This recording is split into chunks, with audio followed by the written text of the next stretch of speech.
Washing machine के connection के हवाले से बहुत सारे दोस्तों की रिक्वेस्ट आ रही थी कि इसकी जो है हमें डायग्राम और प्रैक्टिकली बताएं कि कनेक्शन किस तरीके से किए जाते हैं। तो आज की वीडियो में आपको मुकम्मल तौर पे इसके कनेक्शन डायग्राम के तौर पे बताऊंगा और आने वाले अगली वीडियो में इंशाल्लाह आपको जो प्रैक्टिकल भी ये चीज़ बताऊंगा कि ये कैसे वर्क करती है।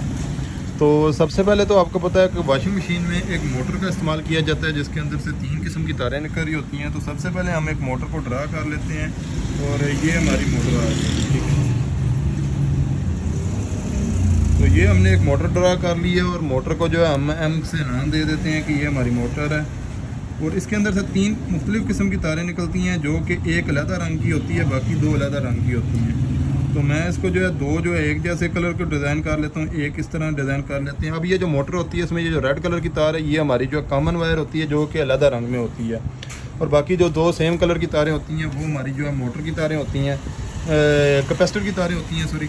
और यहाँ पे आपको पता है कि इसको हम जो है 220 भी प्रोवाइड करते हैं। तो यहाँ पे अभी हम एक जो है 220 शू बना लेते हैं, जैसा कि ये हमारे जो घर की बोर्ड है इसमें से 220 निकल के आती है।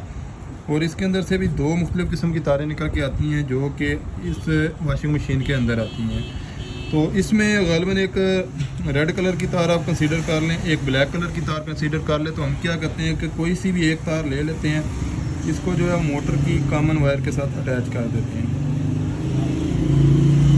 अब एक और तार इसमें से निकल के आ रही होती है तो उसको बाद में हम देखते हैं। उससे पहले हम इसके अंदर कैपेसिटर लगा लेते हैं। आपको पता है कि मोटर के अंदर एक कैपेसिटर इस्तेमाल होता है जो कि ज़्यादातर 10 UF का इस्तेमाल होता है, रनिंग कैपेसिटर होता है। तो ये हमारा मोटर का कैपेसिटर आ जाएगा, जैसा कि ये कैपेसिटर है। और इसके अंदर से भी 2 मुख्तलिफ़ किस्म की तारें निकल के आती हैं जो कि कहीं पर भी आप इसको यूज़ कर सकते हैं।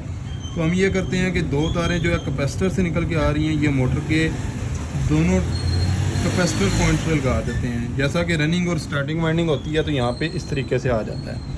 अब यहाँ से हमारी एक और तार निकलेगी जो कि इनपुट की तार होगी। तो वो तार अगर हम डायरेक्ट इधर लगा देंगे तो मोटर जो है फॉरवर्ड चलेगी, और अगर इधर लगा देंगे तो वो रिवर्स कर चलेगी। लेकिन हमें सिस्टम इस तरीके से नहीं चाहिए, हमें इस तरीके से चाहिए कि थोड़ी देर के लिए फॉरवर्ड हो, थोड़ी देर के लिए रिवर्स हो। तो इसलिए हम इसमें टाइमर लगाएंगे। तो हम क्या करते हैं कि ये जो दूसरी तार है, जैसा कि यहाँ पर हमारी जो 220 की दूसरी तार है, इसको यहाँ पर डायरेक्ट नहीं लगाएंगे, इधर से ले आएंगे और इसको ऊपर ले जाएंगे जहाँ पे हमारा टाइमर लगता है। अब इससे पहले कि हम इसके ऊपर तारें ले जाएं, हम पहले यहाँ पे एक टाइमर ड्रा कर लेते हैं कि टाइमर जो है उसके अंदर से कितनी तारें निकलती हैं, ठीक है। तो आपको पता है कि यहाँ पे एक टाइमर लगता होता है। तो दोस्तों यहाँ पे हमने इसके साथ टाइमर लगा दिया और टाइमर के अंदर से आपको पता है कि 6 मुख्तलिफ़ किस्म की तारें निकलती हैं, जिसमें सबसे पहली जो तार होती है वो ब्राउन होती है और ब्लू होती है। जैसा कि हम इस साइड से अगर शुरू करते हैं तो ये ब्लू कलर की तार होती है, इसको हम घंटी के तौर पे इस्तेमाल करते हैं। सेकंड नंबर पे जो वायर होती है, आप इसको देख लें, जैसा कि ये एक ब्लू वायर है, सेकंड पे ब्लैक वायर है, फिर आगे ग्रे वायर है, आगे फिर ऑरेंज वायर है, फिर ये रेड वायर है, और फिर जो है ये जो है हमारी पीली वायर है। ये पीली और ऑरेंज आगे पीछे भी हो जाए तो कोई मसले वाली बात नहीं होती, इनका काम 2 वे का होता है। तो यहाँ पे हमारी 3 तारें आ जाती हैं, जैसा कि आप देख सकते हैं ये 3 तारें आ गई हैं। ये तार हमारी ब्लू है, ये हमारी जो है ब्लैक है, ये हमारी ग्रे है। इसी तरीके से यहाँ पे एक हमारी पीले रंग की तार आ जाएगी, यहाँ पे एक रेड कलर की तार आ जाएगी, और इसी तरीके से यहाँ पे हमारी जो है ऑरेंज कलर की तार आ जाएगी। अब हमें जो है कभी इस तरह की ज़रूरत भी पड़ जाती है कि हम वॉशिंग मशीन को सिर्फ एक डायरेक्शन में चलाना चाहते हैं, तो उसके लिए हम यहाँ पे सिलेक्टर स्विच का इस्तेमाल करते हैं। जैसा कि यहाँ पे हम एक सिलेक्टर स्विच भी ड्रा कर लेते हैं, ये हमारा आ जाता है दूसरी साइड पे सिलेक्टर स्विच, ठीक है। तो यहाँ पे हम इसको जो सिलेक्टर का नाम दे देते हैं, जो कि इसका काम होता है, इसके अंदर से 3 किस्म की तारें निकल रही होती हैं जो कि 3 पॉइंट इसके बने होते हैं, एक ये वाला, एक ये और एक ये, ठीक है। ये मेन पॉइंट होता है और ये इसके जो है सिलेक्टर के पॉइंट होते हैं। तो अब जो है इसकी वायरिंग शुरू कर लेते हैं। जैसा कि ये जो वायर थी हमने कहा था कि डायरेक्ट हम इधर नहीं लगाएंगे, इसको डायरेक्ट टाइमर में लेके जाएंगे। तो अभी हम इसको जो है सीधा टाइमर से एक जो ब्लैक कलर की तार है, इसको जो बाहर से दूसरी तार आ रही है उसके साथ अटैच कर देंगे। अब होगा ये कि ये जो है इधर से एक हमारे पास ग्रे वायर बचेगी, इसको हम जो है इसके दूसरे पॉइंट पे, पहले मेन पॉइंट पे ले जाएंगे जो हमारा सिलेक्टर स्विच है, इस तरीके से। और यहाँ से अभी जो है ये वाली ब्लैक कलर, ये ब्लू कलर की तार आगे चल के इसको जो मैं आपको समझाता हूँ, उससे पहले ये जो 2 तारें हैं इनमें से जो सेंटर वाला पॉइंट है जो कि रेड कलर की तार बनती है, इसको हम ले जाते हैं इस पॉइंट पे। सिलेक्टर के किसी एक पॉइंट पे लगा सकते हैं, ये फिर आप अपनी मर्ज़ी से सीधा कर सकते हैं। उसको 1 वे पे चलाना है, 2 वे पे चलाना है, किस साइड में उसकी डायरेक्शन रखनी है। और फिर इसी तरीके से हमारे पास 2 तारें यहाँ पे बच जाती हैं, इनमें से कोई एक तार यहाँ पे लेके आएंगे। ये आप जो अपनी मर्ज़ी से कोई भी इसमें लगा सकते हैं, इसको जो है इसके दूसरे पॉइंट पे ले जाएंगे। अब हमने जो है 2 तारें इसको देनी है मोटर को, क्योंकि हमने इसको जो फॉरवर्ड रिवर्स करवाना है। तो इसकी जो एक और ये जो 2 तारें जो ऑरेंज और पीली में से निकलती है, एक पीली यहाँ पे निकली हुई थी हमारे पास, इसको बिल्कुल सीधा ले आएंगे और कैपेसिटर के एक पॉइंट पे लगा देंगे।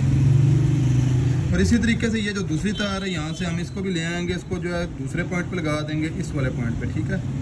और अब जो है हमारे सारी जो मोटर ऑपरेट होगी, यानी कि फॉरवर्ड रिवर्स करेगी, लेकिन हम जो है एक हमारी टाइमर में से तार बच गई है और एक हमारे पास लाइट ऊपर हमने पैनल में लगाई होती है, जिसको हमें पता चलना होता है कि हमारी मशीन में करंट आ रहा है या नहीं आ रहा। तो उसके लिए यहाँ पे हम एक LED ड्रा कर लेते हैं और एक यहाँ पे बेल ड्रा कर लेते हैं। तो ये होगी हमारी बेल हो जाती है ये वाली, और ये हमारी LED हो जाती है, ठीक है। LED मतलब कि लाइट एक होती है। अब इसके अंदर से 2 तारें निकल रही होती हैं और इसी के अंदर से भी 2 तारें निकल रही होती हैं। तो हम क्या करते हैं कि इनकी जो 2 तारों में से एक तार है उनको आपस में ज्वाइंट कर देते हैं। जैसा कि कोई भी तार हम इसकी एक ले लेंगे, किसकी ले लेंगे, और इसको मोटर की कॉमन वायर के साथ जोड़ देंगे।